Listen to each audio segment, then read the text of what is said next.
today takes everything you've got. Taking a break from all your worries sure would help a lot. Wouldn't you like to get away? Sometimes you wanna go where everybody knows your name, and they're always glad you came. You wanna be where you can see our troubles are all the same. You wanna be where everybody knows your name.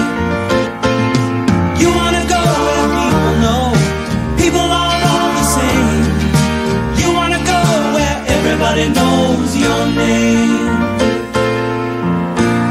FightSoccer.com presents Herring vs. Stevenson post-fight analysis with expert trainer James Gogue. Guys, good evening, good evening. Happy Sunday to everyone. And I want to thank you for joining us for another special Sunday presentation with five-decade fight trainer James Gogue. Guys, before we introduce our featured guest of the evening, we do have to remind everyone that the show is always brought to you by FightSaga.com. Guys, for our latest boxing news, please go visit FightSaga.com on the daily. Please bookmark it, just like we want you to subscribe to the show. If you haven't already, click that like button and also subscribe, guys, because every Sunday we have this gentleman breaking down the fights and analyzing our post-fight action every single weekend. And it's none other than expert trainer James Gogue.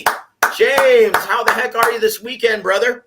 Hey, doing good, Joe. I'm doing good. That fight I was very intrigued about, Stevenson and Herring. That's the fight I really wanted to watch. I know there was other fights going on, but I'm picking and choosing what I want to watch, which I think are going to be interesting. And that Stevenson boy, he really put on a performance to increase his exposure in the boxing world. Now everybody's talking about him. He's the darling of the week now. Okay. Yep. And it's just goes to show you the old adage that everyone always uses, including our mentor, Don Chargan. Mr. Warwick himself used to always say, you're only as good as your last fight. Yeah. Before this fight, everyone was stinking on him, saying that he was very boring, very uneventful to watch. Well, are they saying that right now, Gogue? Oh, no. They were comparing his performance to Floyd when he fought Diego Corrales. Oh, God, give me a break. That's on a totally different level, man. Diego, who I know very well, since a little kid, and I trained him actually in the amateurs. He's a lot better than Herring, and Floyd is a lot more better than good as Shakur is. He ain't no Floyd. It was a totally different level, man. You know what I mean? But Shakur, he put on a masterful performance. Totally dominated Herring. From round one all the way to when he stopped him and everything. Yeah, beautiful display of offense and defense, ring IQ, ring generalship, everything you look for in a fighter. Everything you look for in a fighter to execute a perfect game plan, not get hit a lot, especially. Yeah. Yep, I tell you what, and we'll go into the deficiencies, if there are any, that Coach Gogue saw in which, he's not there at Floyd Mayweather status yet. Coach Gogue will break that down. He'll go into it, what he saw. But, guys, let's go pick up where the action at the State Farm Arena, Atlanta, Georgia. First of all, Gogue, this just tells you on what a different level as an attraction a guy like Gervonta Davis is compared to Jamel Herring and Shakur Stevenson.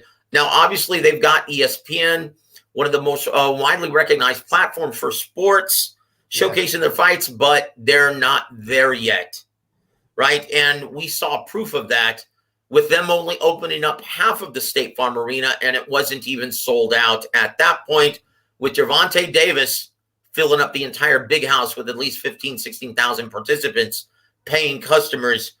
How important is that from this point moving forward if you're top ranked with Shakur Stevenson, Coach? In order for him to be a real star, you got to put asses in the seats, okay? Much shit as I talk about Tank, in his past his unprofessionalism, letting his weight balloon up too heavy, lack of discipline between fights, a lack of focus between fights, calling him fat boy and all that shit. You know what I mean? I was righteous in saying that. Okay.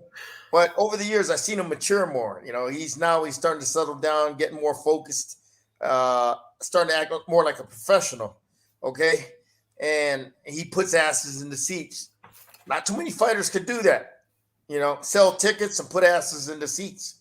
And Shakur, he's as good as he is, skill level, IQ, ring generalship. That ain't good enough, man. You want to be a star? You got to put asses in the seats. That says right then and there if you're a star or not. Shakur's not a star yet on the level of Gervonta Davis. He can't put asses in the seats like Gervonta. Gervonta's, he's already on pay-per-view. You know what I mean? Mm-hmm. He must be doing good because they keep using him on pay-per-view. It ain't like the Charlos brothers. They just were on one. They did one and done. Okay? Yep. One meaning they didn't do too good, and they're not going to be on pay-per-view again. Probably not Tank. He's doing good numbers. Yep. And he packs arenas. When he fought in New York, Baltimore, the ATL, now they're moving to LA. Mayweather, much shit as I talk about Mayweather, Leonard, they're doing a great job with him. You know what I mean? They're doing an excellent job. And, hey, I'm just reporting what my eye see, being in this business a long time. They're doing a great job for him. They made him a marketable star. Not just a fighter that can fight. You see fucking everybody and their mom can fight in boxing, but can they put asses in the seats? Shakur can't. Teofimo Stevenson can't. Haney can't. Ryan Garcia. Oh, shit. You don't know when he's going to fight. Yep. Well, from this point forward, Coach Gogue, how important, what would you do if you were indeed Top Rank, if you were Todd DeBuff, Bob Arum, Brad Goodman? How soon would you bring the kid back after this performance? Soon as possible. The old saying, out of sight, out of mind. Yep. Back in the days, fighters used to fight consistently. That's why you knew the fuck they were. They were more popular, okay? Because it was consistency, Joe. Yep. Fighting, not once a year or twice a year, but 3, 4, maybe 5 times a year. That's what they need to do, is bring Shakur back, as soon as possible, and put him in another good fight. The more great performances he has, the bigger his star grows. Now, will he be able to, sell asses at the seats? If he keeps knocking them out like he did Herring, oh yeah. If he puts on board ugly performances like he did his last fight before Herring, nobody's going to want to follow him. Nobody's going to give a shit. You got to look explosive like Tank. Tank, he brings it. He gives people what they want when they buy a ticket, a fucking knockout. Okay? Yep. He did that with Santa Cruz. He did that with Barrios. Mario Barrios. Mm-hmm. And everybody else he fights. What's Tank's record now? I don't know, 27-0, 28-0, 26 knockouts. I'm not sure, something around there, Coach. 24, 25-0. Yep. Yeah. With 22, 23 knockouts, something like that. See that. Yeah. They don't matter if he's from the what do you call it? From the fucking ghetto, the hood. They want to support him. People, he gives them excitement. All right. And Tank, you know what I mean? He's a remarkable star. I put him at the top of the class. Teofimo, he blew it. He blew a great opportunity. Came off a great victory over, the pound for pound king, Vasil Lomachenko. And what did he do? Try to get too smart, him and his team. And they haven't fought for a year. Yeah. Out of sight, out of mind, Joe. Well, I tell you what, let's go to the action. What's his name? Just fought a few months, and they're bringing him back before the year ends. Smart move by Mayweather Promotions. Yep, Gervonta Davis, that's right. So I tell you what, let's go to the action. And Coach, let's go back to last week on Sunday. You stated the primary key to victory for Jamel Herring was to implement the jab, move forward, and close the distance. Even though he was the taller, rangier guy, why did you say that he needed to do that in order to have success against Shakur Stevenson? I've been doing this a long time, Joe. It took me 5 seconds to figure out. If he tries to play chess, tries to play chess with Shakur at distance, he's going to get checkmated real quick. And I seen that probably a minute and a half into the first round. I put a little tweet out. You can check my tweets. It said, as expected, Shakur is picking apart Herring. That was the first round. You know what I mean, Joe? I already in my head, I already seen that in my mind. Joe, just being around the game, I just knew that he was that the distance to fight Shakur wasn't at long range and play chess with him. The distance to even the playing field a little was getting up close in the trenches, man on man, and make it a physical grinding fight. Like that guy that upset Julian Williams, that southpaw, relentless, okay, was hungry, determined, outpunched, outworked, out-hustled Julian Williams. Yep. Okay? That's the style he's got to fight to beat a guy like that. You can't wait. You can't wait and try to play checkers with chess with Shakur. He's the master chess player, Bobby Fischer. You know what I mean? Mm-hmm. Man, this guy, I said last week, Joe, he has that innate ability to control range and distance, like Crawford, like Andre Ward, like Floyd Mayweather.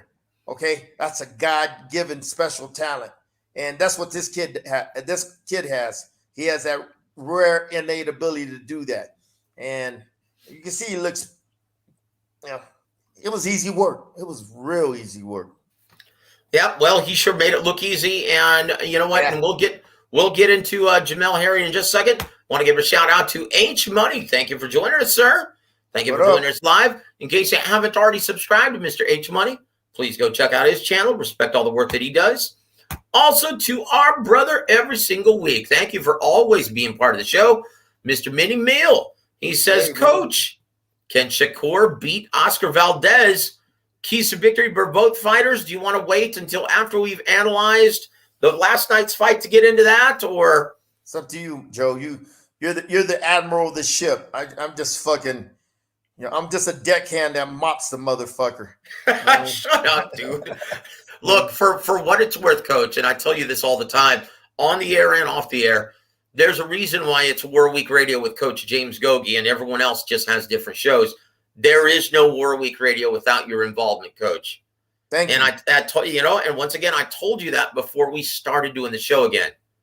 Without your involvement, there is no War Week Radio. Thank you. Appreciate so it. There it is, my friend.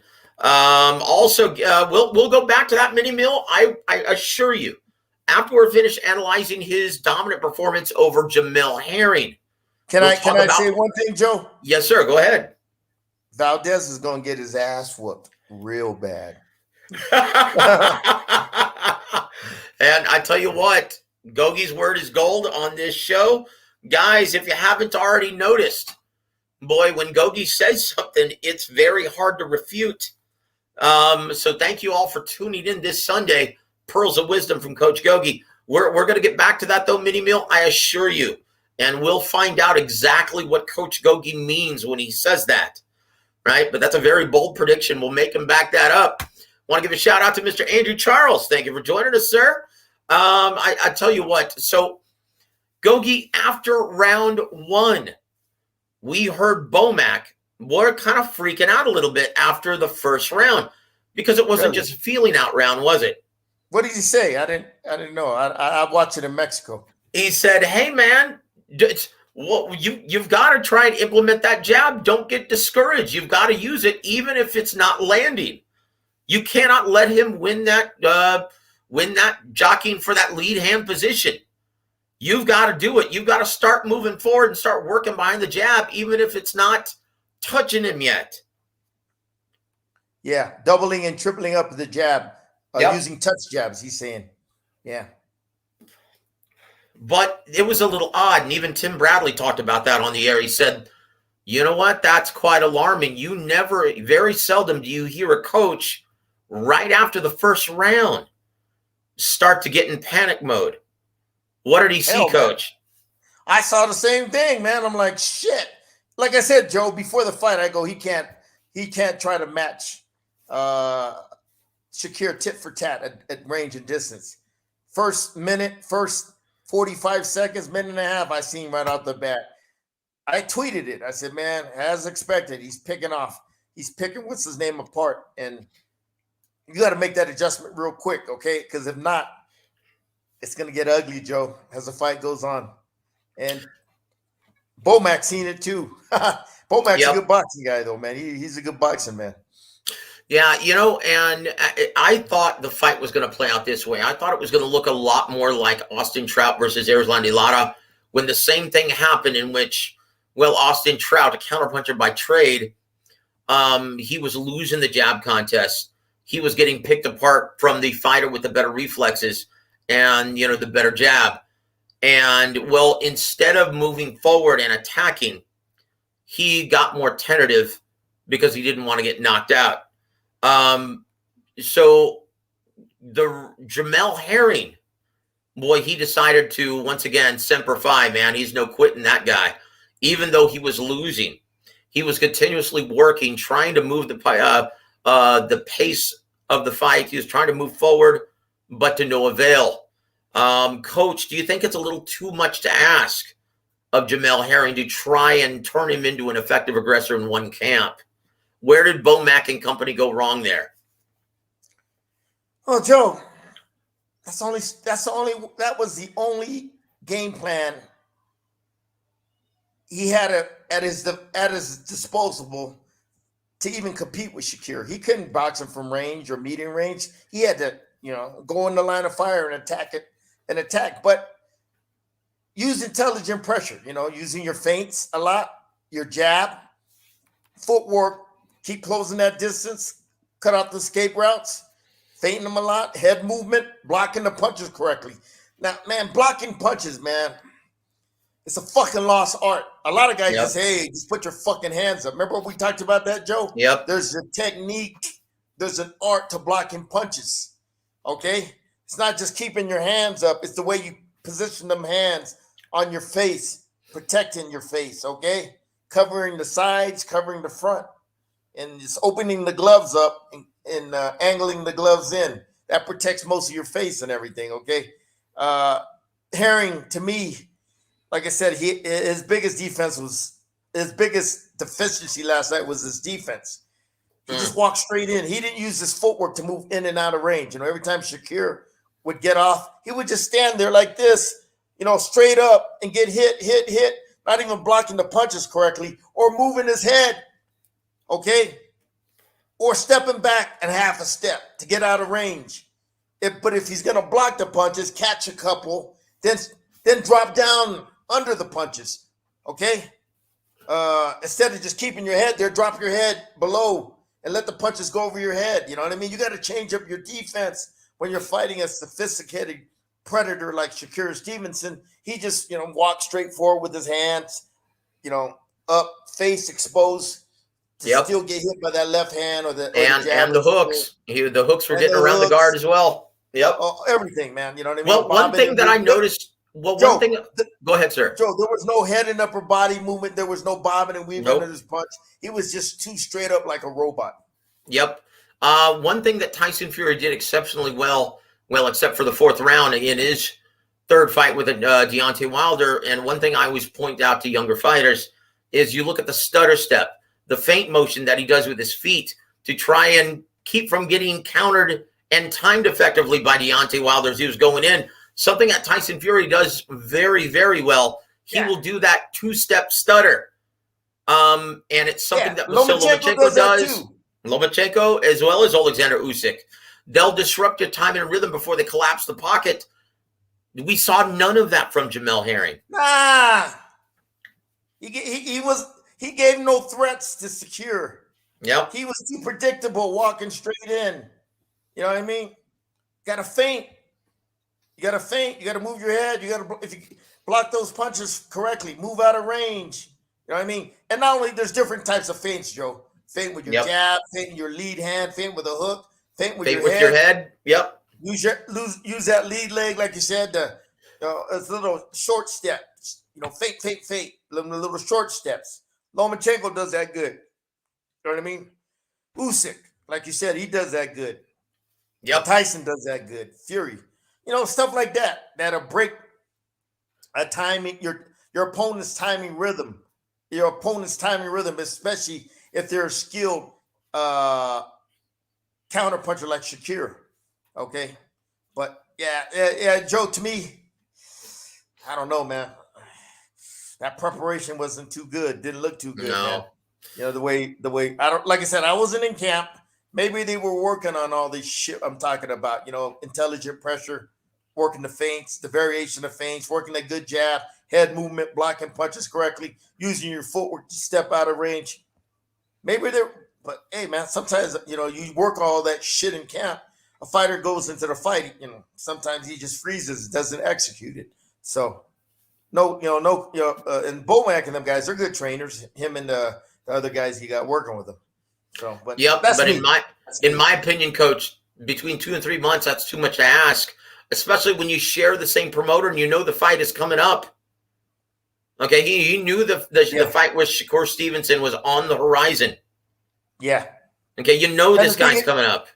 And Joe, another thing is change the speed of your attack. He was just going one speed, plotting his way in. If you ever noticed Lomachenko, especially when he fought Gary Russell, he would change the speed of his attack. He would, normal speed. Then all of a sudden, you know what I mean? He'll get in there real quick. He'll close that distance. Quick, choppy steps. Okay, that's called fast pressure. Okay, Lomachenko, he'll box, move his head, feint you and all that. But sometimes he'll change the speed and the rhythm of his attack by speeding it up. Okay, closing that distance with his footwork. And that's one thing Herring didn't do. He just used one speed, one predictable speed. And, it was basically easy for Shakur to time him.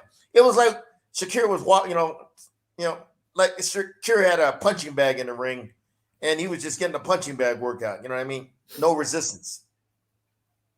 Indeed. A couple of guys just joined us, Coach. Want to give a shout out to Pound for Pound Sports Entertainment.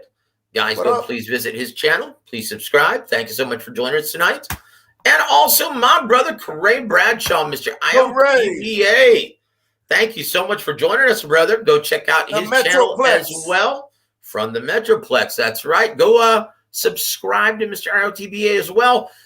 He says, Coach, now he's already talked about this, but Coach, please explain once again to Mr. IO.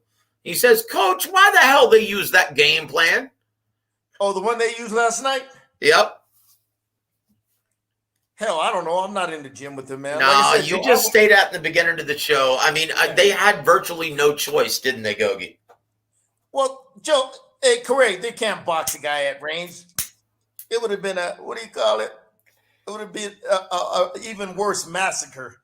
They can't try to play chess with the chess master. The only way they had was imply intelligent pressure. But, like I said, there's ways to apply intelligent pressure.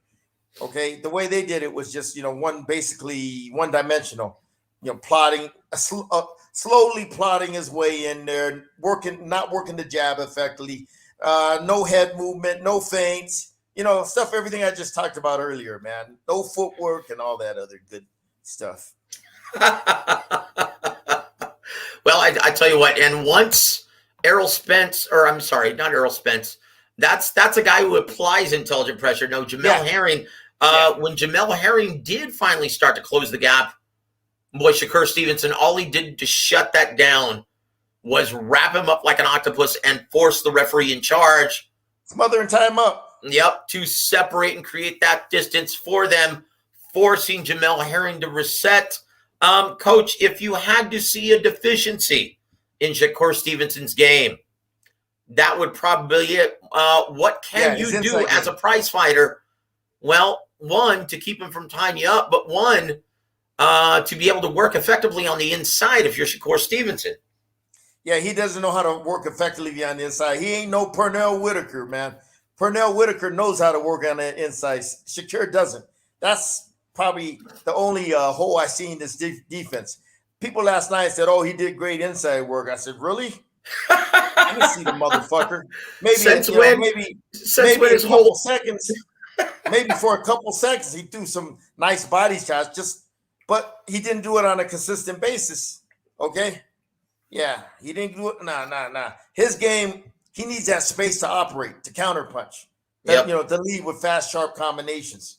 But when you get up close, if you got to go tit for tat, Shakur's going to smother you and tie you up. You know what I mean?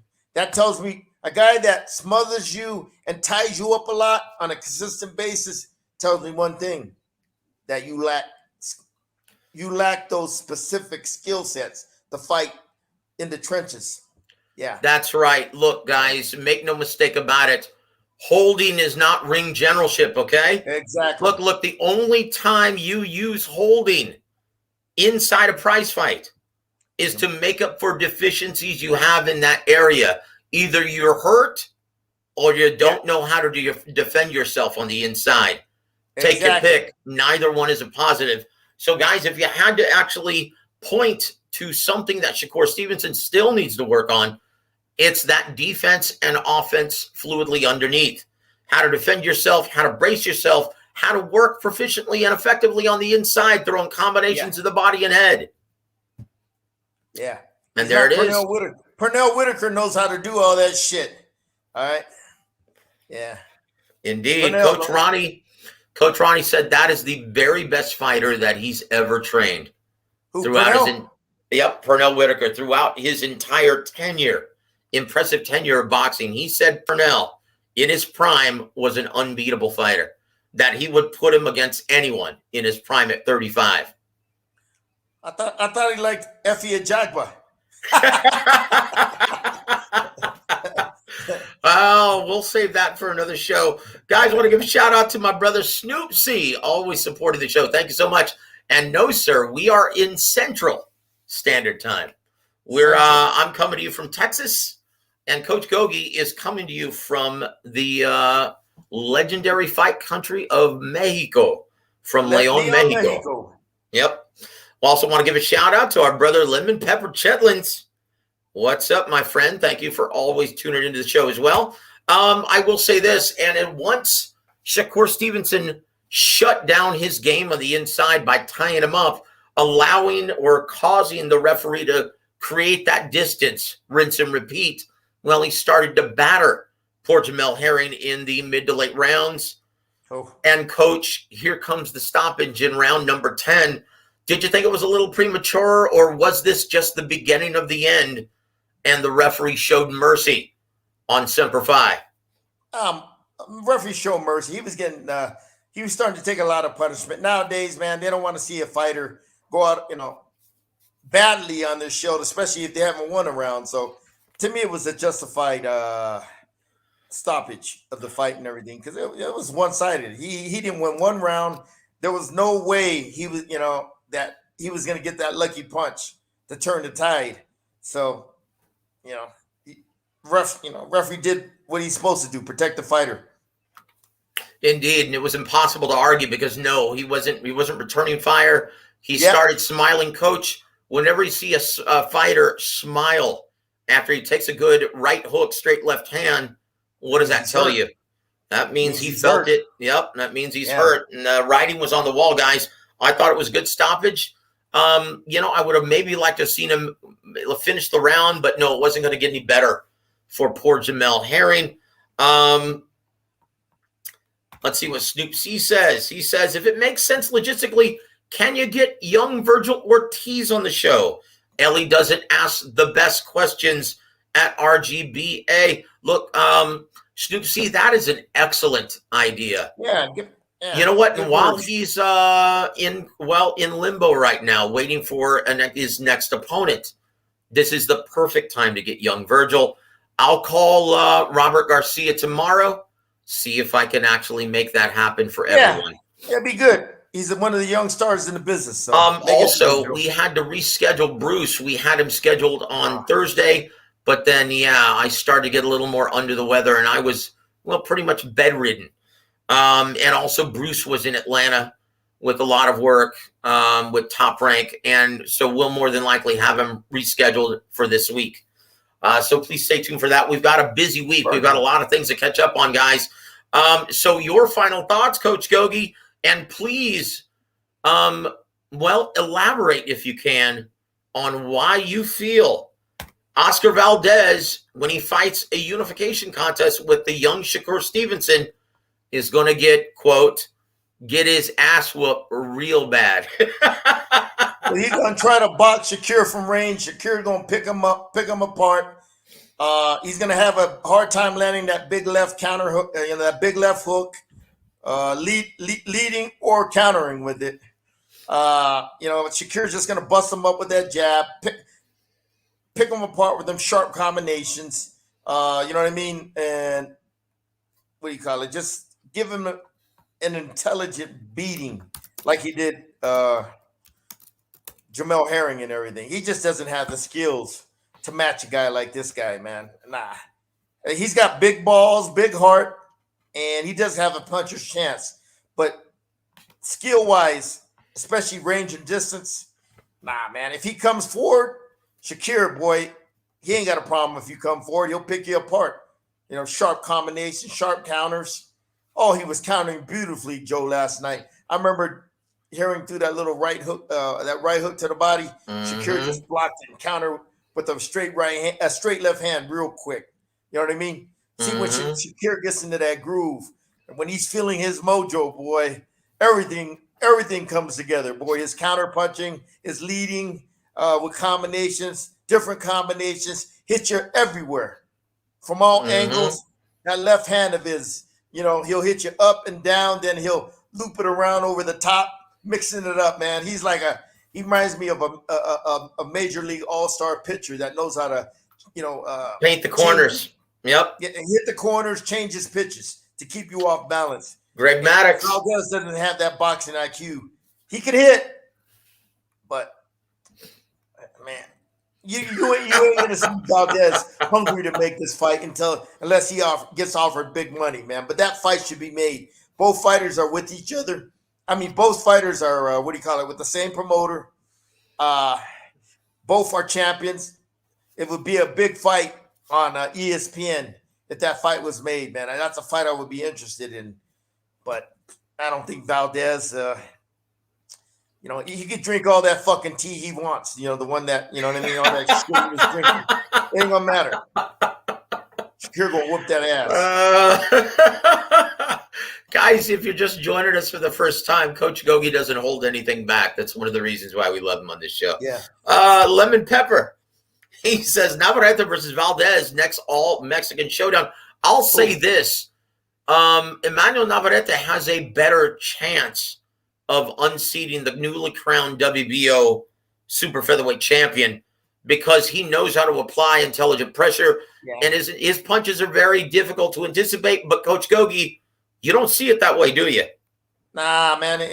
Valdez can punch, and he can hurt Navarrete. Everybody thought Alacran Burchelt was a, what do you call it? What do you call it, Joe? A relentless pressure fighter. A relentless force that you couldn't hurt. But I remember earlier in his career when he got knocked out. I saw that fight. I'm like, that was my only worry going into the fight. If he got hit with a good left hook, how would he react? You seen what happened. Yep. And this Navarrete, his defense has holes in it. Okay. And when you're fighting a puncher like Valdez, and an explosive puncher like Valdez, he can hurt Navarrete at any time. I don't see Navarrete. He might apply that to them 126 pounders, but he's moving up a weight against a guy that drinks all that shit, all that tea. No, Coach. What I was saying was, I like the style matchup more. Navarrete versus Shakur Stevenson, because he knows how to apply intelligent pressure. He loves to work on the inside. It's very difficult to tie that man up. But I will say this: if Oscar Valdez, if he was having trouble with Robson Conceição, exactly, he's going to have fits against Shakur Stevenson. Okay. Exactly. Want to give a shout out to my brother Lenar. Brother Lenar, how you doing, my friend? Thank you for joining us, me and the coach. If you have any questions for the coach about last night's matchup or any upcoming fight, please let it fire. Also, I'm going to be conducting another War Week Radio chat Room episode tomorrow night after I get out of Hispanics Causing Panic show tomorrow night. I do have to make my rounds just to rub it in their face and say, I told you so. But after that, we're going to be going live at about 10 p.m. Eastern, 9 p.m. Central. So I hope you can join us for that, my friend. I'll say this. Your final thoughts, though, about Shakur Stevenson's future moving forward, 130, 135. How far can this kid go, Coach Gogue, and what more does he need to work on? Well, Joe, 30, I think he's the best 130-pound out there. None of these guys are going to touch him, all right? Valdez, Navarrete moves up. They're going to get their ass whooped, okay? The WBA champ, Colbert or that Gutierrez guy, whoever I don't even, who is the IBF champion? He'll get his ass whooped. I don't even know who it is, okay? If he moves up to 35, then, hey, there's some intriguing matchups at 35. The four queens, they're never going to fight each other, and it'll be hard for Shakur to get a fight with anybody. But yeah, he has a bright career ahead of him, Joe. A guy that's supremely skilled, doesn't get hit a lot. Yeah, that tells me there's going to be longevity. He'll have longevity in his career. Yeah, he's a talent, Joe. He's a talent. I knew that, though. I've been saying this shit since he, in 2016 on the other show, Joe. Remember, I used to talk about him a lot. Yep. Everything I'm saying. Remember that, Joe? I used to talk about when he was in when you were doing your scouting report for a couple different promoters out of the Olympics that year. Yep. Yeah. Well, even on our show when I used to talk about him, man, I say, hey, he's a prodigious talent. He has that rare ability like Crawford, Mayweather, Ward, an innate ability to control range and distance. Okay, he understands how to control range and distance. Sharp counterpuncher, sharp combinations, high ring IQ, all that shit I seen back there. I fucking sound like a broken record. This is not the first time I said this fucking shit. All you guys that are new that never listened to me, okay, I'm sounding like a broken record in my fucking head. Okay, I've been saying this shit since 2016. I've been knowing this guy in the amateurs since 2014 when he was in the junior ranks. He was a two-time world amateur champion, okay? He had a lot of international amateur experience. I seen all this shit, okay? I remember he boxed the shit out of Brandon Figueroa when they fought in the amateurs. He boxed his ears off. Brandon Figueroa, he couldn't do shit except take punches, okay? Yeah, I knew this about the kid, that he was an exceptional talent.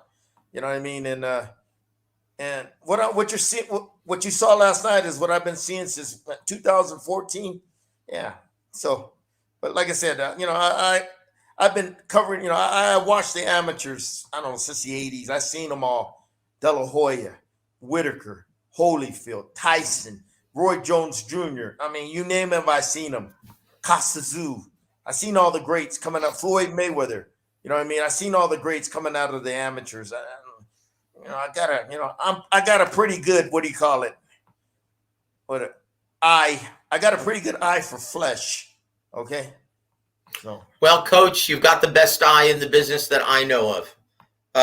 And so when you say, hey, be on the lookout for this guy, yeah, I always take notice. And to answer your question, Coach Gogue, the IBF super featherweight title is still vacant. Jojo Diaz was supposed to defend it.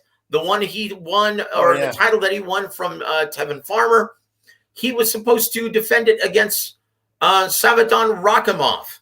And unfortunately, he lost the title on the scale.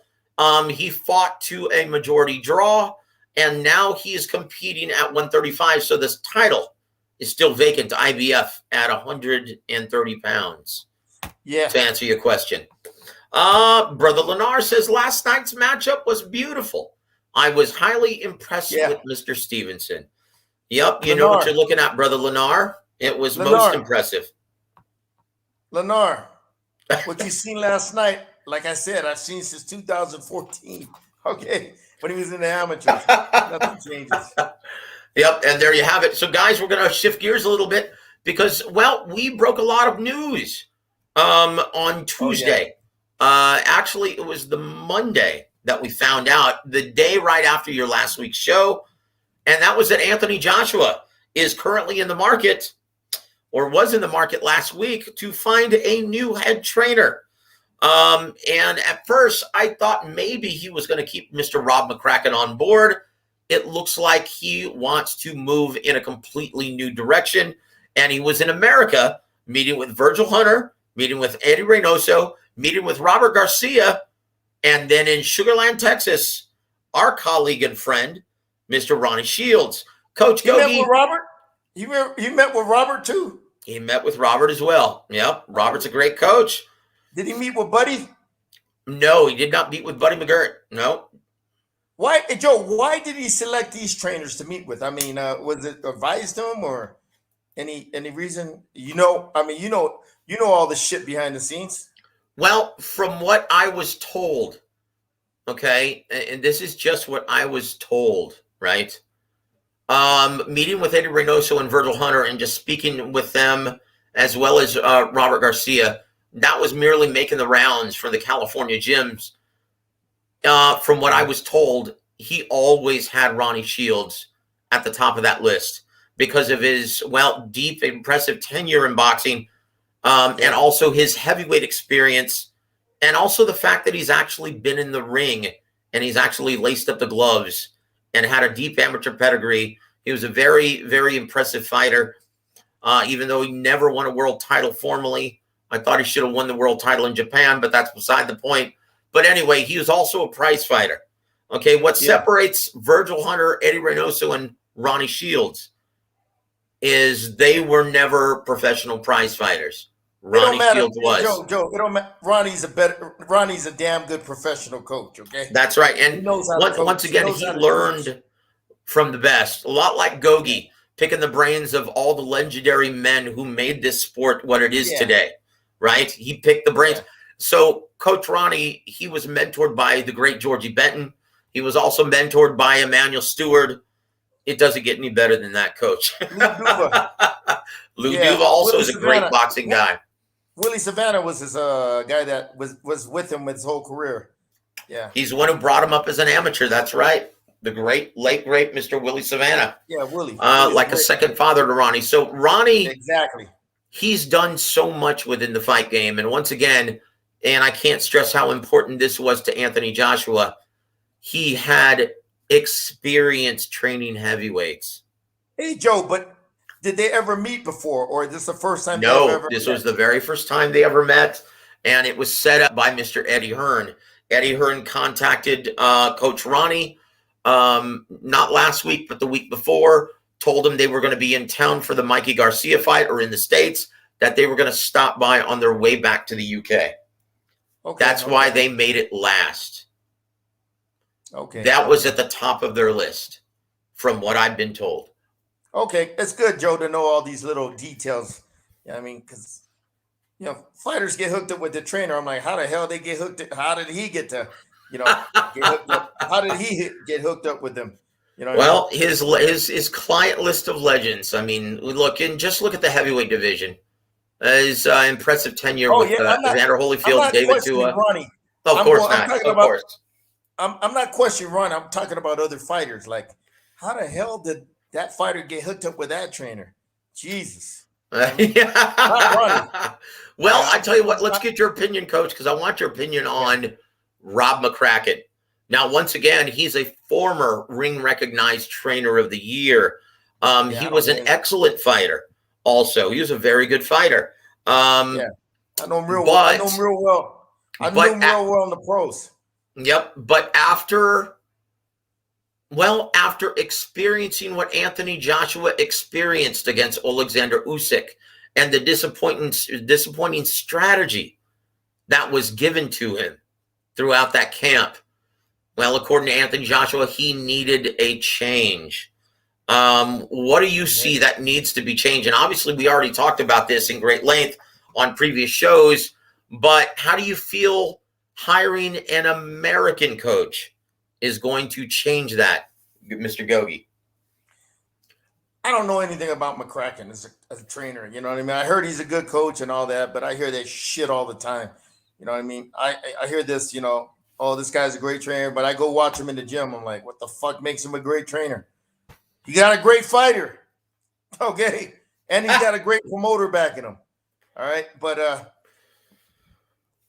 Joe, it don't matter.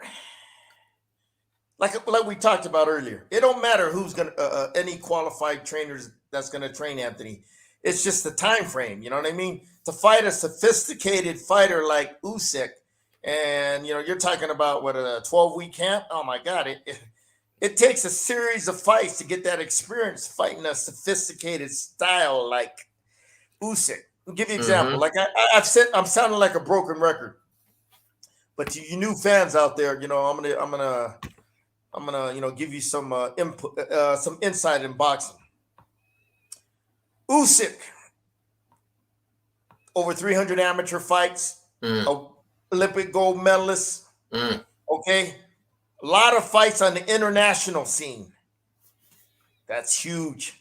Yep. He's got to fight every type of style out there. He must have seen 100 guys like Joshua coming up. All right.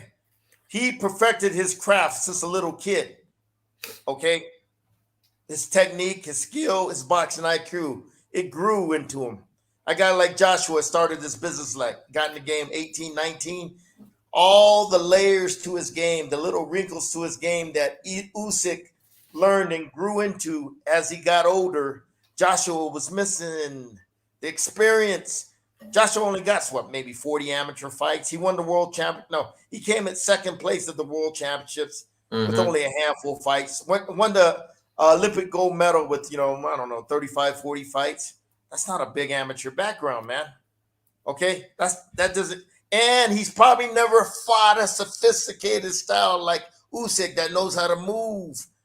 Okay, knows how to feint you. Know how to freeze you. Knows how to set you up. Knows how to set traps. Knows how to get out of dangerous situations on the ropes.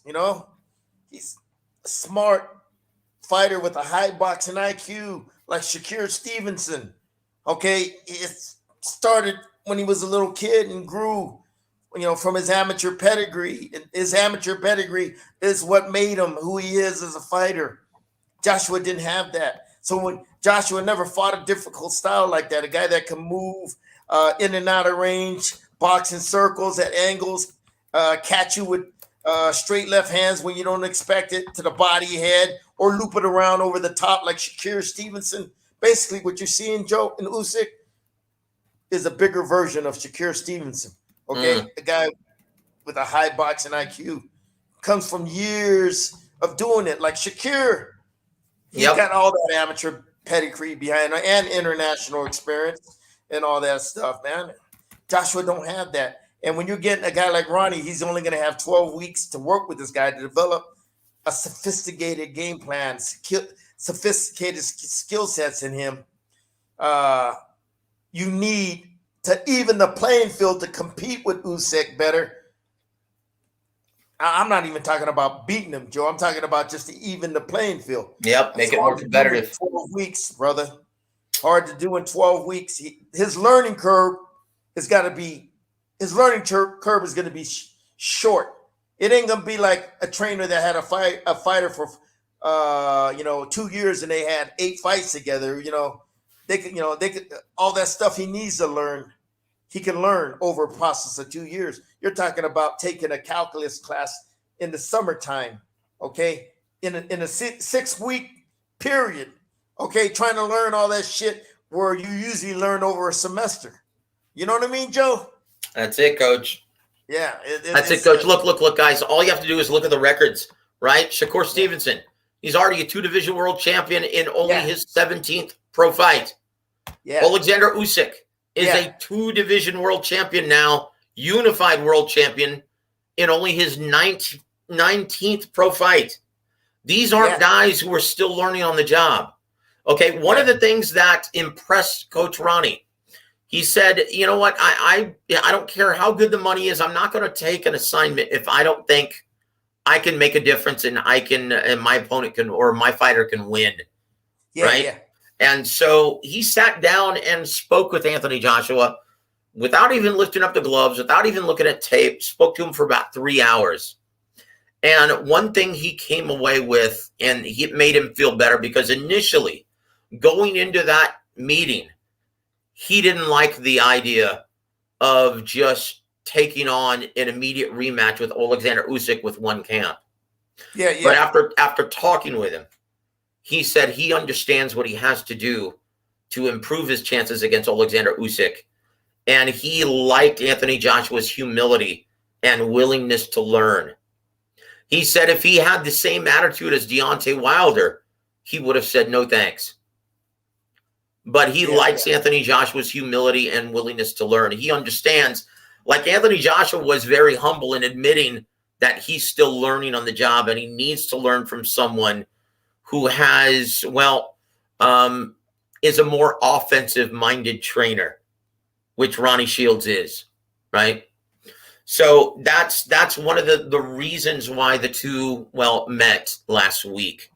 And that's one of the reasons why Ronnie is going to accept the job. He feels much better. But I will say this, Coach.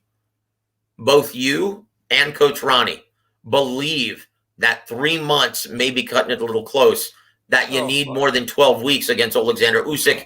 In your mind, Coach, how much time would you need at the very least to take on Alexander Usyk in a rematch? And keep in mind, this is a guy that's already beaten you once. So he's going to come into the fight. Well, he already knows what to expect if you use the same fight plan, and he's going to be brimming with confidence knowing that he can beat you.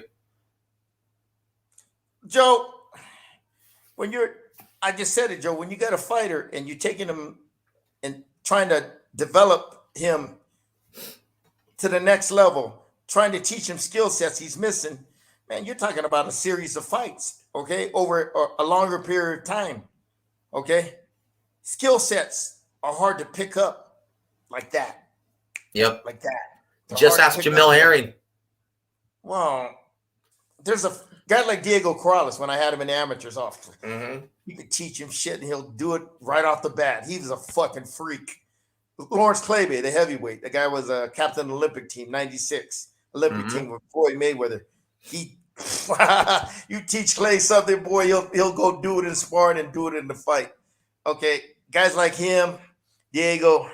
I had another guy, Donald Tiger Stokes. He was a top 5 junior middleweight. Oh, talented guy. Pick up shit like that. Okay, I'm not saying everybody, but majority, 9 out of 10. It usually takes a series of fights. I remember I told you about Carson Jones when I turned his career around. Yep. I didn't do it over 12 weeks. It took me over a year and a half, a series of 8 to 9 fights being with him. Okay. Then he started developing the skill sets he was missing, especially mentally, to become a world-class fighter. Then once he developed those skill sets and everything, then he became a world-class fighter. He went on to, went into big fights and everything. But, that was Carson. Everybody's different. Joshua, man, I'm just going my gut feeling, man. It may take longer than 12 weeks. The best thing to do, Joe, if you're going into this fight and you're trying to develop specific skill sets, you need to beat Usyk. I would start now. Go a 3-week camp, go back home for a couple of weeks, come back for another 3 weeks, go back. You know what I mean, Joe? Intermittent camps just to get you acclimated with each other, develop chemistry and rhythm. Then when you go into the fight, when you got the fight done, go 12 weeks. So when you get to camp, Joe, you know what I mean? You got that, off-season training, at least. Yep, it's just like attending mini camps in the NFL. Yeah, exactly. Yep. You have those mini camps. So when you go into camp, you have that experience under your belt already. You have that familiarity, what you need to do to learn these new skill sets and everything. That's what I would do, Joe. But,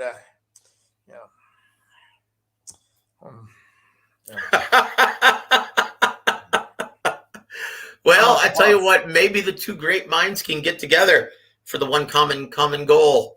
You never know. Honestly, Stranger Joe, things have happened in boxing. Let me tell you this. I talked to you about this earlier. Now, if he only is going to do a 12-week camp, his learning curve is going to be short.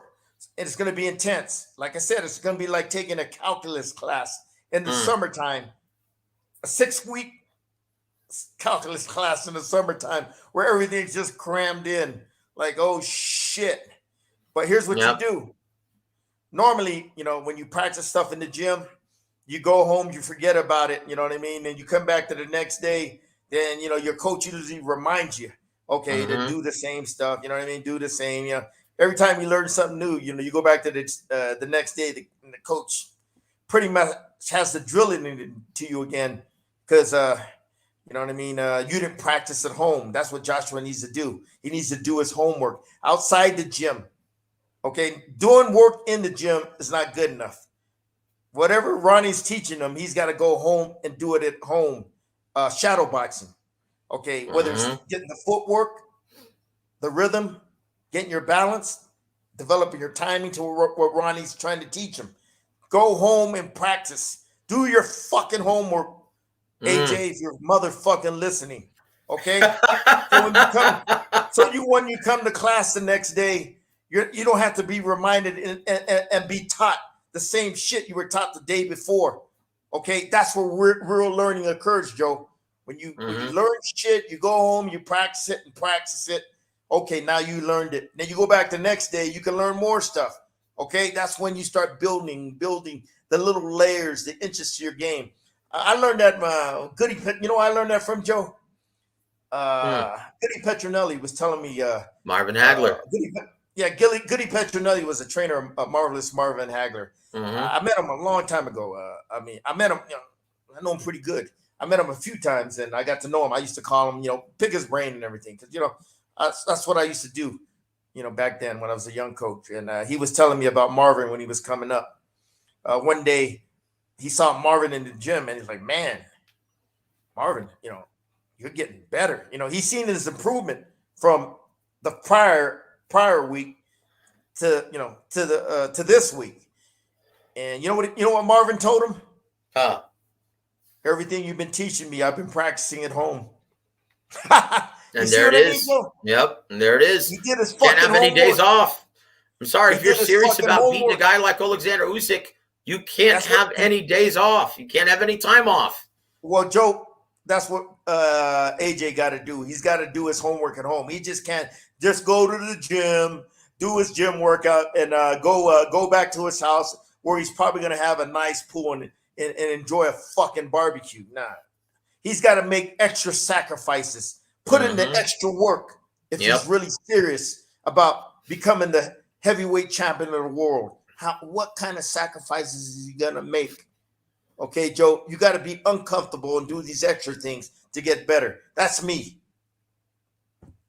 And there it is, guys. There it is. We'll go into this a little bit more as the weeks progress and as the announcements get made from both sides, guys, both camps. Let's go to the comment board. Snoopsy says, Coach, does Buddy McGirt train heavyweights? Now, whether he does or not, he's an excellent coach. It don't matter if he trains heavyweights. He's a good teacher. Buddy had that big old Chinese guy. Sean Dong, that big, big Chinaman. Yep. Yeah. Buddy's a good teacher. He was training him, helping him improve his basic fundamentals. It don't matter train. You got to learn how to train heavyweights. That's true. Yep. Okay, because you can't spar them like little guys. Okay, you gotta watch their sparring because they can leave it in the gym because they all that pounding they take. You got to be very careful. You can't throw all those 40 punch combinations on the hand pads and all that bullshit you see on Instagram. 2, 3, 4 punch combinations the most. Okay, but it's fundamentals you got to work on. Okay, and Buddy is to me he's a damn good teacher. He's a damn good teacher. Indeed. Want to give a shout out to our brother Joey Chaz for joining us. He says, Coach, the Shakur fight looked fixed. Oh, come on, brother. You got fixed. He got fixed and a fixed ass whooping. That's what he got fixed. No, they're just levels to this game, Joey. My guess is you went into this fight thinking that it was going to be a lot more competitive than it was. Guys, look, and this is why a lot of times I won't make a prediction. And if I do, well, I'll just treat it as entertainment for our listeners or for my readers on Fight Saga. But guys, and Emmanuel Stewart taught me this. Don't make predictions if you actually want to look at the fight objectively, because you always want to be proven right. Exactly. That's why he never made predictions on any fight that he had to call for HBO. So if you went into this fight thinking that Jamel was a live dog and he was going to upset the odds favorite, well, you probably came away very disappointed in thinking the fight looked fixed. Yeah. But that's the only reason. So thank you for your comment, Joey. Brother Ray coming in late at the show. He says, what do you think about Ward predicting a knockout for Plant over Canelo? I think it's wishful thinking. Coach, what do you think about that? Probabilities are very low, like very, very, very, very low. Yep. Anything can happen in the fight, but the probabilities, I go off probabilities, okay? And it's, real low. Look, guys, even if Caleb Plant could punch like Gennady Golovkin, Canelo Alvarez has one of the best defenses in boxing. It's very hard to hit him cleanly. He rolls away from shots extremely well. He's gifted with superb Shakur Stevenson-like reflexes. Guys, even if Plant could punch, you've got to get it there. Good luck. Yeah. Good luck. Ray, power don't mean shit if you can't hit your target, all right? And there it is. And to the best of my knowledge, well, I don't see Plant with very many knockouts at the elite level or the world-class level. I just don't. Ask Caleb Truax how heavy Caleb Plant punches. All right? Yeah. He went the distance. And yeah, Coach, I tell you what, do you have anything to add? We haven't touched on this, but I have to get your thoughts on it because it took place a very entertaining fight on Friday. It was televised on ESPN Plus, and it was the very first ever and possibly last WBC Bridgerweight, undisputed. Oscar Rivas got a 12-round UD over the game Ryan Rozicki. And that took place at the Olympia Theater in Montreal, Quebec, Canada. Coach, did you see this fight? I didn't want to support it because it was another bullshit weight division. We got too many weight divisions as it is. We got too many champions, too many belts, too many sanctioned bodies. The sport of boxing is real diluted right now, and I don't want to fuck that shit. I like Rivas, good guy, Colombian. I don't give a shit if it was a good fight. I heard it was a good fight, but I really didn't support. That was an excellent fight, guys. But look, this is going to be a very hard sell because that's the last thing boxing needs is another effing division. Yep. It already has too many divisions in boxing, guys. Now WBC's trying to throw in another one? Really? So, guys, there's a reason why Oscar Rivas and Ryan Rozicki were competing for the very first and possibly last Bridgerweight title fight. Okay? Anyway, Brother Ray says, thanks, Coach. As always, thank you so much for joining us, Ray. Mr. Platinum Fights joins us. He says Stevenson's gloves looked huge. Not saying they were loaded or anything, but those foam gloves are hard to penetrate. Any thoughts how to get around defensive gloves? Look, one, guys, and once again, they're always 8 ounces, right? No matter if they're foam core gloves or horsehairs, they have to be 8 ounces. And when you're in a big fight like this, the State Athletic Commission will take a random glove and they'll cut it open to see if its padding is distributed properly. Okay, just so there's no funny business. That's protocol, right? And one of the reasons why they also look huge is because they were white, guys. Gloves always look bigger when they're white. But going back to what Platinum Fights is asking, He says, any thoughts on how to get around defensive gloves, more protective gloves, like the Winning brand or like Elvis Grant's? Yeah, what about them? They're fucking 8-ounce gloves. I mean, who cares if they're bigger or that? As long as they're the same weight. That's it, guys. That's it. Brother Ray says, did Mikey Garcia die on the vine?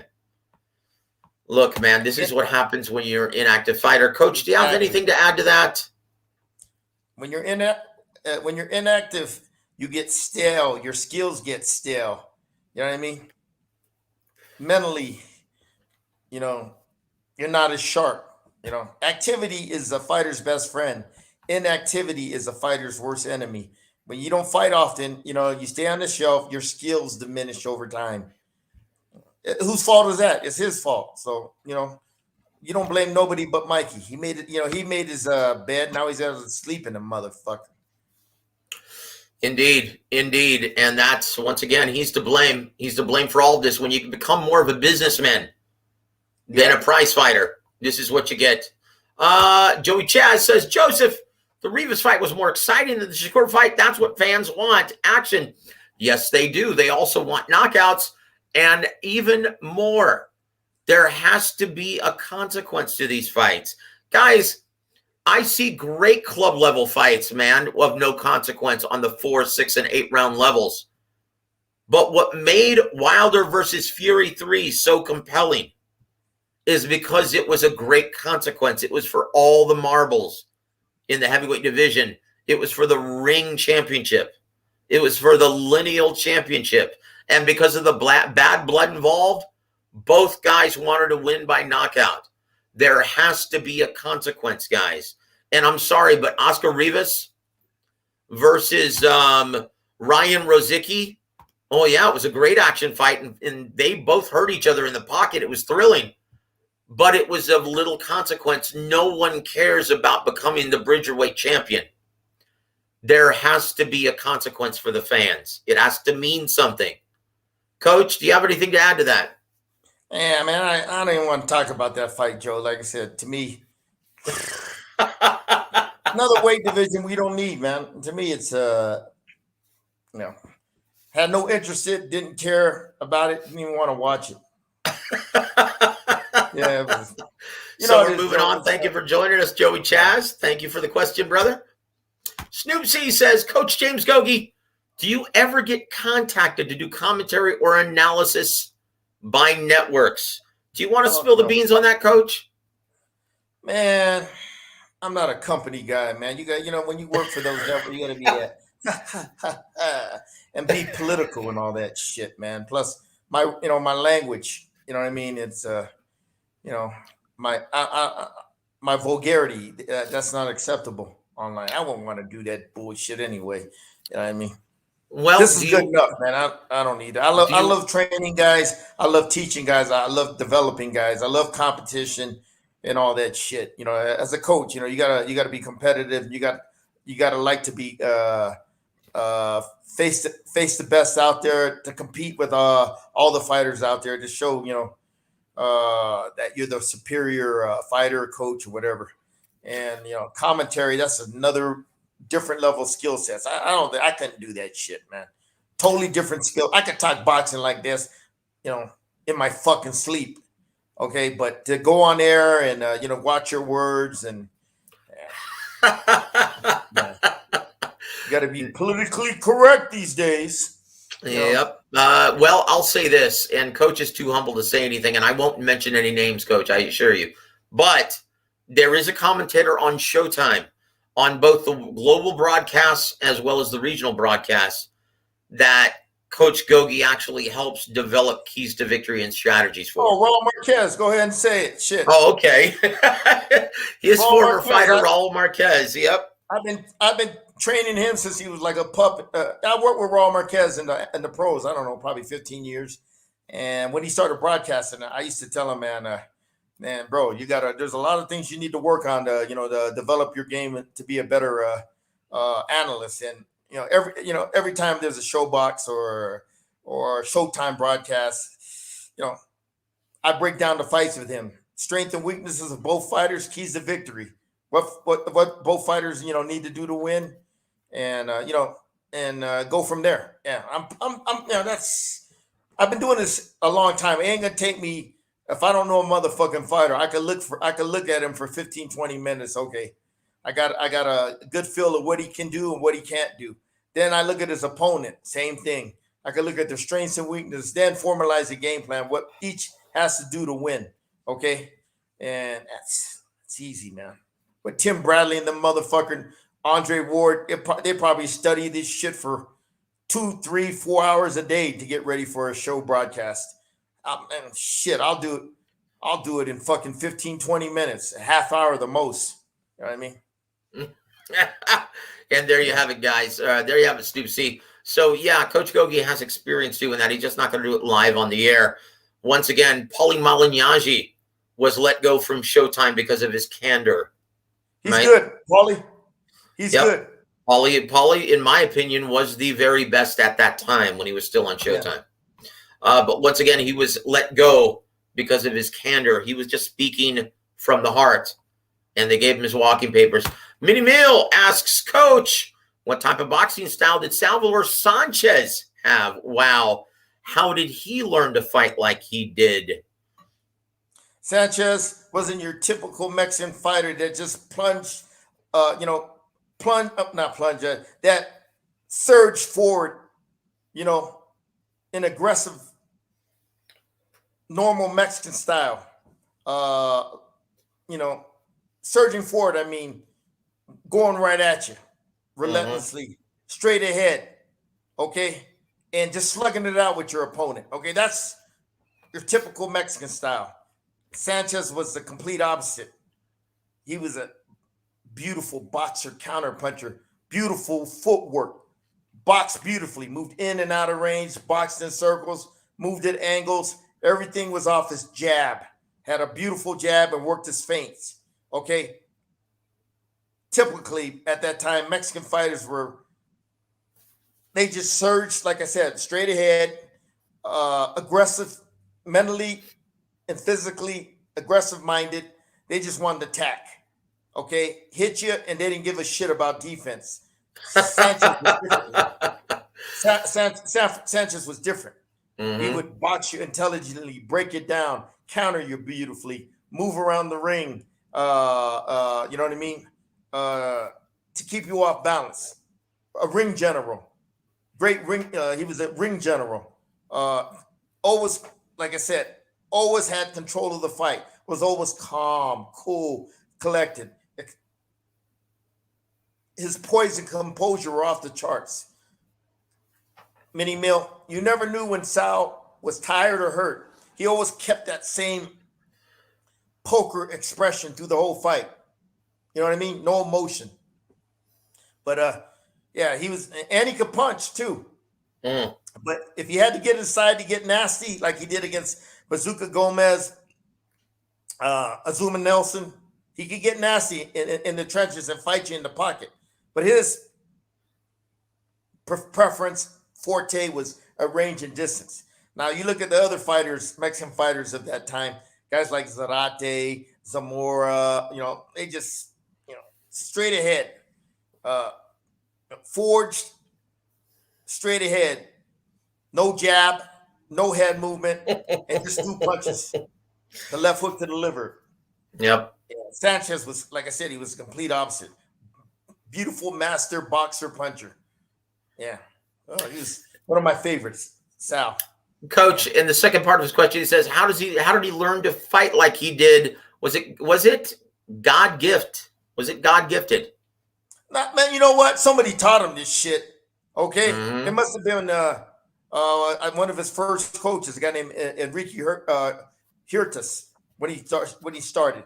Then he went on to this other coach, Cristobal Rosas, who also got to work with Julio Cesar Chavez, but it was more, nothing against Cristobal, but it was more the fighter than the trainer, okay? A lot of it was God-given talent, but somebody had to teach him how to box and move and counterpunch and work off that jab, work the feints, okay? But you can't teach that poise, that conditioning, his poise and composure, his ring intelligence. That's God-given fucking talent, but someone had to teach him the basics. Oh yeah. Indeed. Thank you for your questions, Mr. Minnie Mill. Brother Ray says, Coach, would you agree that most of the PBC fighters have been dying on the vine? Look, Brother Ray, I'll say this. Caleb Plant is going to find out on November 6th the benefit of being active at the world-class level. And he's going to find out what happens when you're inactive at the world-class level. He's jumping to from the waiting pool into the ocean. These guys, Coach, and unfortunately, this is the problem when you have almost 200 fighters on your roster and you have a limited number of dates on 2 networks to work with, right? When's the last time you've seen a fight on regular Fox, Coach? Shit, they only get one a month. I haven't seen one in a while. Yep. Yeah, that's a problem, guys. Man, you know what? You never develop your potential as a fighter if you don't fight enough. It's plain and simple. The more you fight, the better you get, the more you reach your potential as a fighter, you know. But if you don't fight, what the fuck? You know what I mean? That's it. You don't learn your craft. That's it. And unfortunately, there just aren't enough dates for all of those hungry young fighters. That's it. I mean, come on, fighting once is not good enough. Fighting once per year isn't good enough. It's not. You know, Caleb Plant, when's the last time he fought? Was it February? Against Caleb Truax? Really? This past year, February. Caleb Truax. Or was it January? Well, hell, man, Joe, I don't know. I don't know, man. Guys, that's a real problem. You've got to stay active. Canelo has the beat here. Okay? If you want to have success at the world-class level, you have to be active. And you've got to compete against world-class opponents, world-class talent. Iron sharpens iron, guys. That's it. Snoop C, to follow up on this, says, Coach, how active should a champion be? In the olden days, 4 fights a year. 3 to 4. 3 is kind of like not enough activity. 4 fights a year was average. Yeah. Yep. And there it is. Where have you gone? And that's another reason why it's very difficult. I can count on one hand how many genuine ticket sellers there are in boxing right now. Yep. Because they don't fight enough. Out of sight, out of mind. It's very difficult to build a fan base when you don't fight but once or twice a year. You can't grow into a star if you only fight once a year. That's a huge problem, guys, in boxing right now. Yep. Unfortunately, that's a huge problem. Let's see. Platinum Fight says, I know I was saying how to approach fighting against someone wearing gloves. They use them to block punches. Yep. Yeah. Joey Chaz also says Paulie was the best ESPN commentary bores me. Well, I'll say this right now. Tim Bradley and Andre Ward are the very best in boxing at this time. They're damn good. You can see they study and they take a lot of notes and all that shit. Yep. And they're former fighters and they tell it like it is. Tim Bradley, I'll say this, he's my favorite right now because he doesn't keep anything close to the vest and he doesn't care who he offends. He's going to tell it like it is and he'll tell the fighter to his face what he sees. He has no problem doing that. Platinum Fight says, Coach, what's the best fighter you ever trained? Tony Lopez, 3-time champion. And there it is, Tony the Tiger Lopez out of Sacramento, California. My best. He was 3-time champion. Tony was he was a man. He was a professional. Never had to worry about Tony. He did, all I had to do was go in the gym and train him. That's it. I didn't have to worry about all the other bullshit.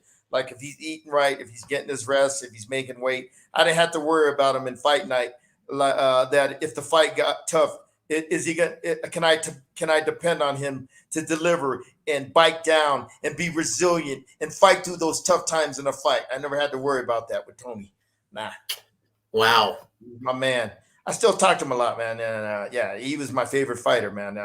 I never had that. I never, because you worried about that as a coach, man. You're worried about, you train them in the gym, but outside the gym, are they resting? Are they taking care of business by eating the right foods? Are they focused and not bullshitting around with their girlfriend? Are they taking, you know what I mean? Are when I was with Tony, we always went to camp, whether it was in Tahoe, Sacramento, or Big Bear Lake. And when we go to camp, just me, him, and a couple other guys in the house, and that was it. And we buckled down. But as a coach, you always worried the night of the fight. If the fight gets tough, can you count on your fighter to have the balls, the mental and physical toughness, but the resiliency in him to forge ahead when the fight gets tough?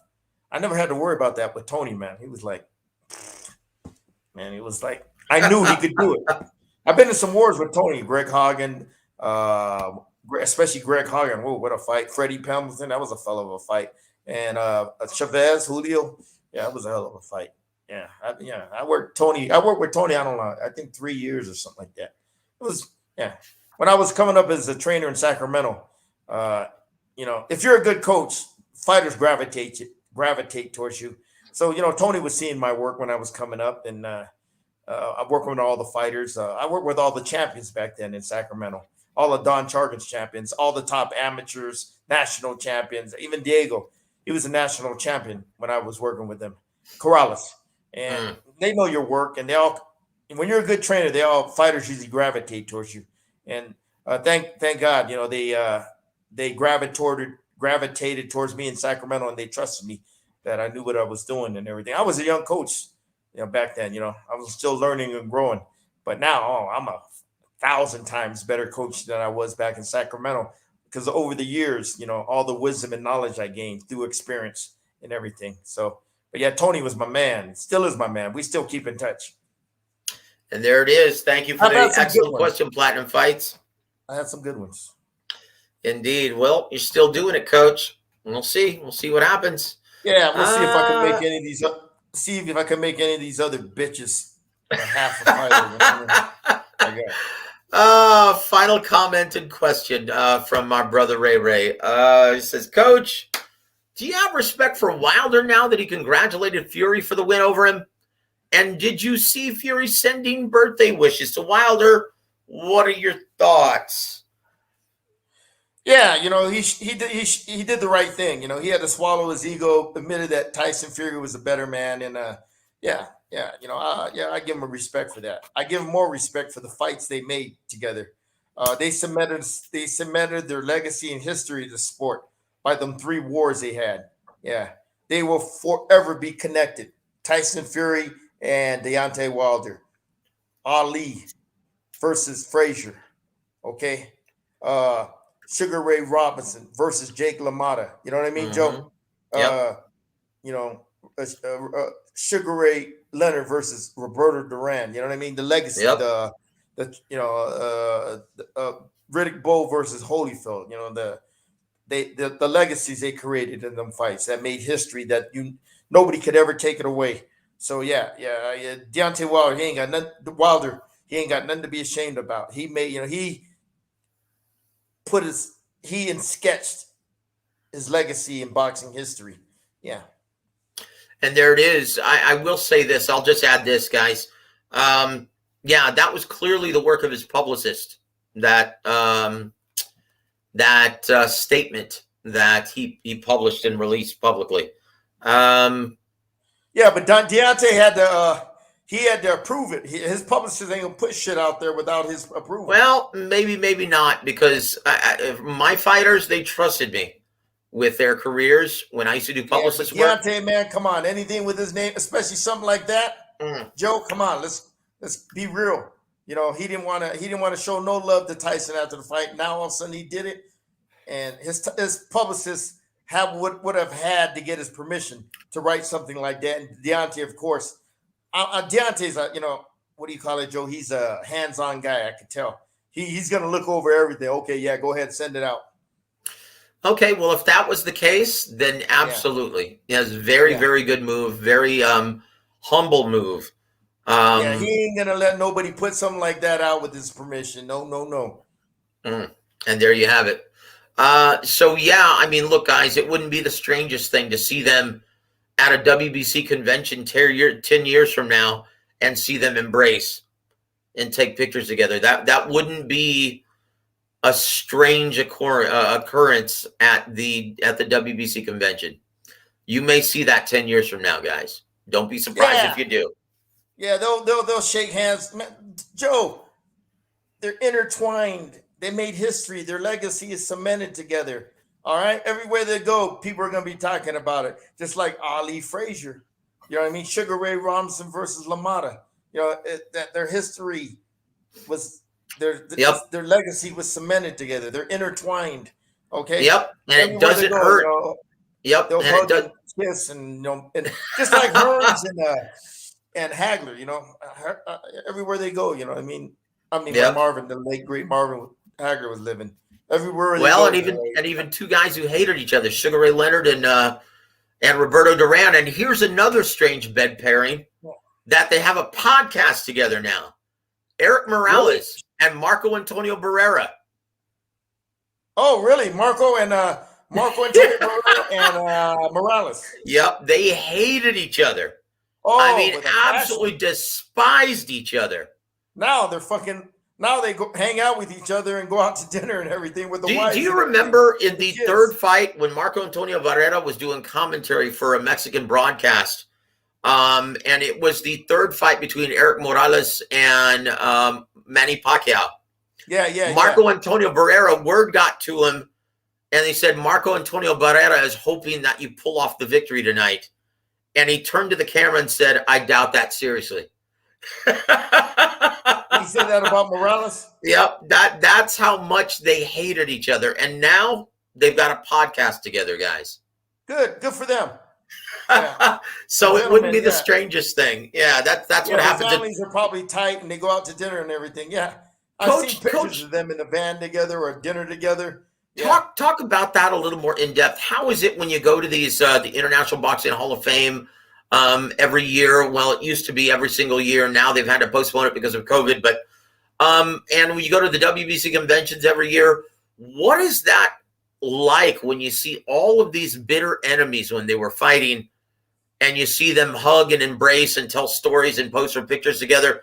What is that experience like, and what is it, that brotherhood that you can only share with one other person in the ring? What does that do for you? Oh man, it's inspiring. It's exciting seeing all them legends you've seen in the past. Like I went to the WBC convention in Cancun a couple years ago. Man, I saw all the guys I haven't seen in a while. You know, I saw Terry Norris. You know, I know we used to train. We used to be in Big Bear. We used to train up in camp in Big Bear for a while in the 90s. He used to train up there. He used to spar my guys. In fact, I saw him for a while, looking good. I told him, hey man, you know, he looks great shape, looking good. I seen Vinny, hung out with Vinny for a few days. Vinny Pazienza. I saw Ray Mercer. I saw Duran. I saw Juan Laporte. I saw Lomachenko. Usyk. I saw Alexander there. Yeah, they were all there. Talked to them guys. You name it, the fighters. I saw them there. Oh yeah. Jamal Charlo, the 60-pounder. I hung out with him for a few days because I've known him since he was 14 years old. Yeah, I see him coming up, and he knows that. He said, man, Jamal was telling everybody, yeah, man, this guy known me when I was a little kid, man. He saw me coming up in this shit. And so I hung out with him. But just so many champions I've seen, man, at the BC convention, just the brotherhood and just, you know, I'm thinking about going to the WBC convention in November in Mexico City. It's only like an hour flight away, and just going there to shake everybody's hands and see everybody, and, you know, just you know what I mean, Joe? It's a special experience, Coach. Yeah, just go over there and then enjoy the festivities and just to see all the great fighters. And yeah, man. Yeah, nothing like it, Joe. Let's just hope that they opened up Canastota again. Because, guys, if you've never been to the International Boxing Hall of Fame and you're a boxing diehard, shame on you. Because that is a surreal experience. That's like, honestly, you feel like a kid in a candy store. It's all special. The great show up. It's special, guys. Yeah. So do yourselves a favor and go to. We're running out of time, Coach. We've got a couple more questions. First of all, give a shout out to my brother H Money. Salute to you, my brother. In case you haven't yet subscribed to H Money's channel, go please do so. Where's he from, Joe? H Money, Houston. H Money, you from Houston, brother? Please disclose. Coach always likes to know where his listeners are from, brother. I think H Money's from Houston. Um, He ain't in Coach. prison, is he? No, dude. Bite your tongue, young man. Coach says, Coach, who was the better fighter? Chavez, Varela, Marquez, Ooh, Morales, Canelo, or Salvador Sanchez? Chavez and Salvador Sanchez. Mm. Barrera, Marquez, they were all great, Joe, man. No, Canelo, I put him last. Canelo's a hell of a fighter, too, but my only beef was Canelo, as you know. He gave up his belt when he didn't want to fight Golovkin in his prime. Then he made Golovkin wait 2 years. And in the rematch, he made him wait another 2 years. Instead of having a trilogy like Wilder and Fury, he didn't want nothing to do with it no more. And then, all the other stuff. He always fought guys out of their prime. Eric Morales said that, not me. That he always fought guys that weren't in his prime. Guys like Chavez, Barrera, Marquez, Sanchez, they fought guys in their prime all the time, man. You know what I mean?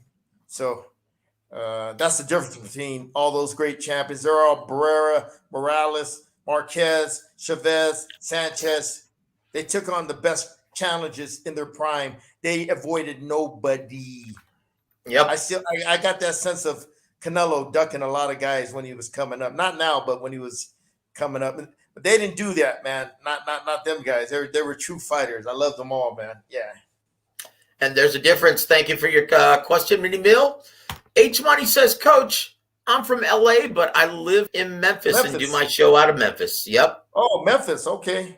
Memphis. Tennessee. Great barbecue, baby. Yeah. Joey Chaz says, brother, Wilder's done.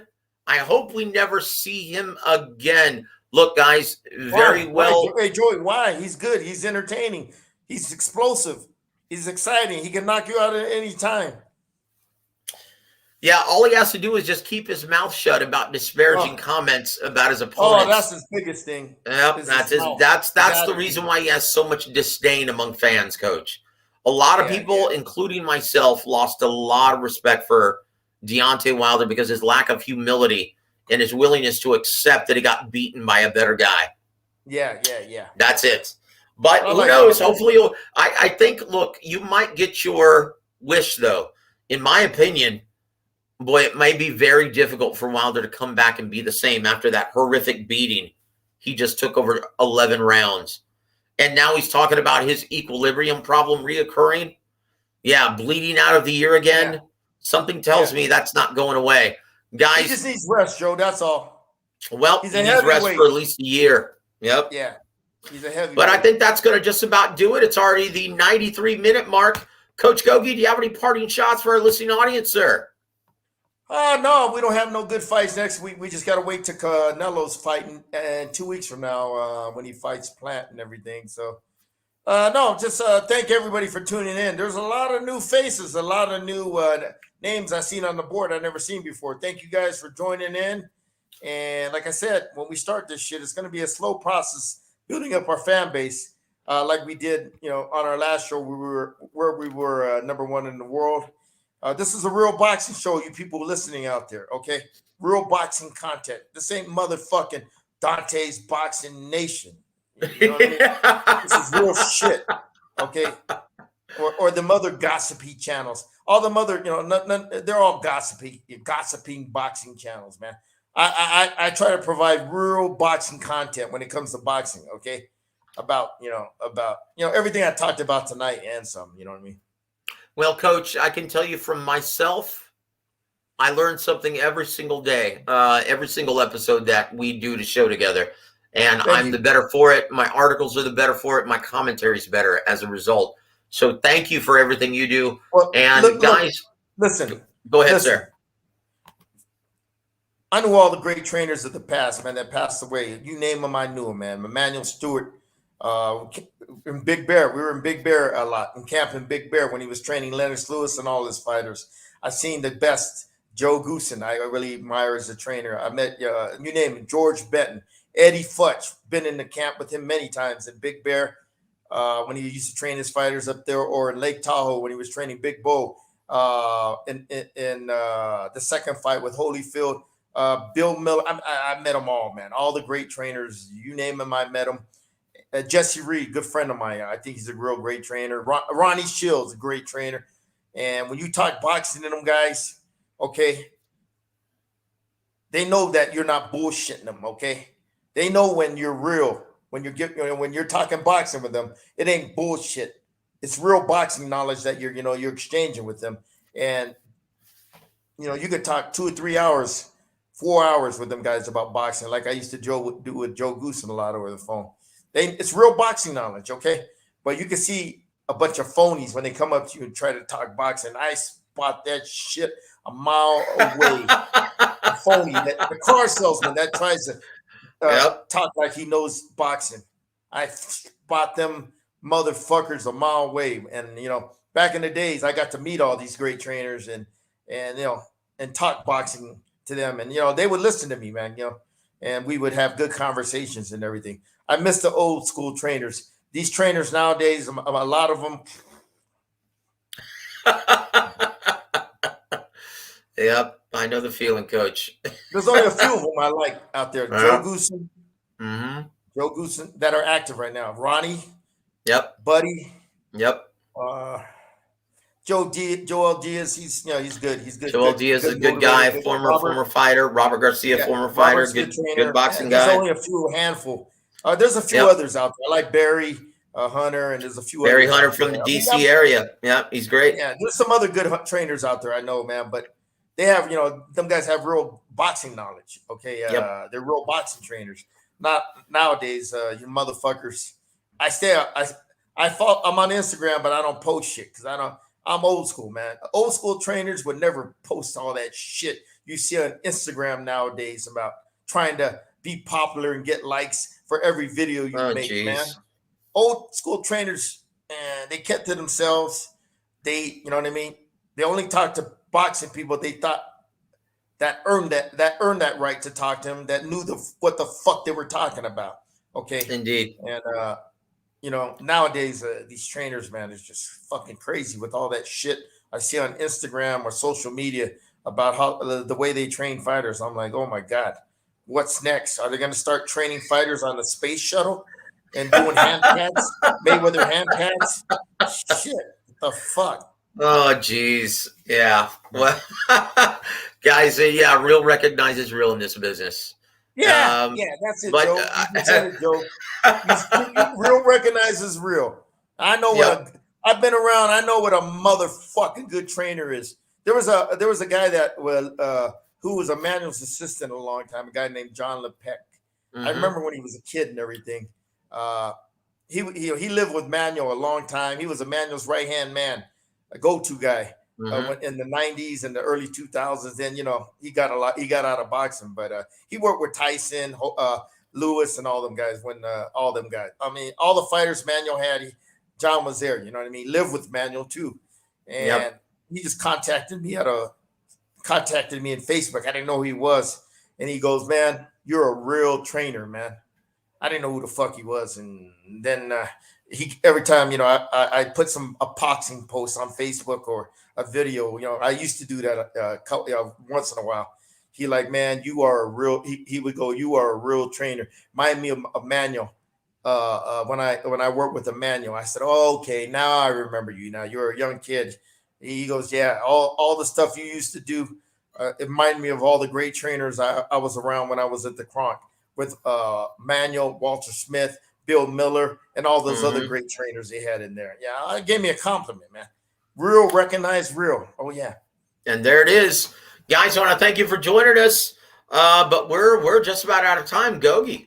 We've been on the air for 100 minutes, sir. Yeah. Hey, look, man. When you get like I used to call. I haven't talked to Joe in a while. I'm like Joe Goose, and I might give him a call.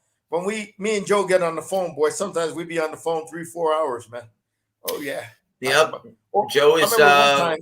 I remember one time Cameron Duncan, the well-known boxing manager, I just called him out of the blue. I thought I was going to have a 10-minute talk. And that 10-minute talk ended up to 2 a.m, man. Talking boxing. And that's the way it goes. Real, okay? You can't bullshit these guys. They're real boxing people. They'll see right through your fucking bullshit. Okay? And there you have it, guys. On behalf of Coach James Gogue, I'm Joseph Herring. You've been listening to War Week Radio with the 5-decade fight trainer, James Gogue. Have a wonderful Sunday evening, everybody.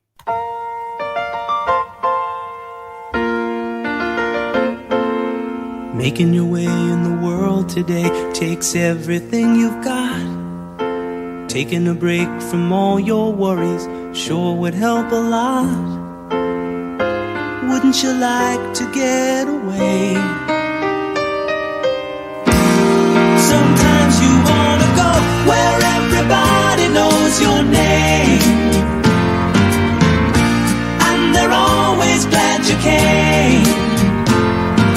You wanna be where you can see our troubles are all the same. You wanna be where everybody knows your name. You wanna go where people know people are all the same. You wanna go where everybody knows your name.